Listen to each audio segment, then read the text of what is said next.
ওয়ালাইকুম আসসালাম। আচ্ছা বসো। কি বলতে আসছো বলো, কি করতে পারি আমি তোমার জন্য?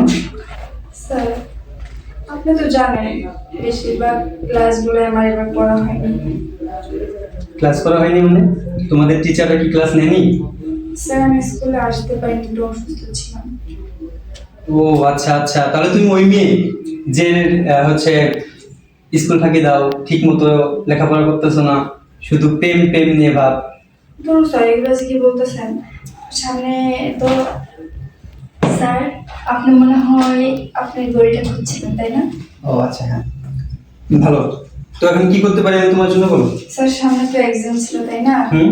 যার জন্য আমি পুরোপুরি ক্লাসগুলো করতে পারিনি। স্যার, যদি আমাদের একটু দেখতেন। তোমার দিকে, তোমার দিকে দেখবো মানে? মানে আমাদের বাসায় যদি একটু যেতেন, আমাকে একটু ক্লাস করে দেন নিজের প্রাইভেটে করে। শোনো, তোমার কথা ঠিক আছে, কিন্তু বাসা যাওয়ার মতো সময় আমার নেই। স্যার প্লিজ, এরকম করে দিকে। আমার বাসা তো বেশি দূর না, স্কুল থেকে মাত্র 5 মিনিট লাগে হাই যেতে। পাঁচ মিনিট? তুমি এমন করতেছো কি জানে? শুনেন স্যার, আপনি যদি আমাকে প্রাইভেট বা কোচিং করে দেন, আর যদি মানে এক্সামের পরে রেজাল্টটা ভালো করে দেন, আমি তাই শুনি। হুম,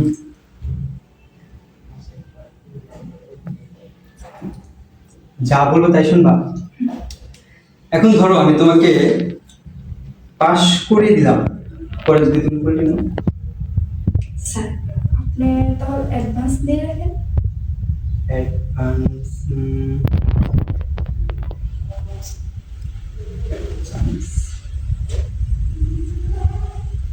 আচ্ছা, অ্যাডভান্স কিভাবে দিবেন?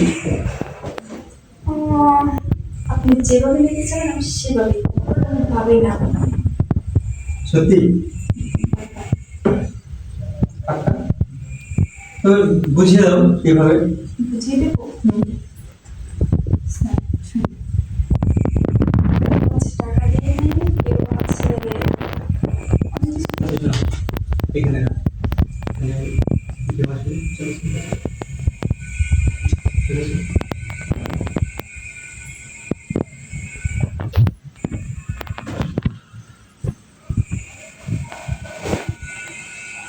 সবাই শুধু বলে যে তুমি ভালো না, তুমি অনেক দুষ্ট, কিন্তু আমি তো দেখতেছি তুমি লক্ষ্মী একটা মেয়ে।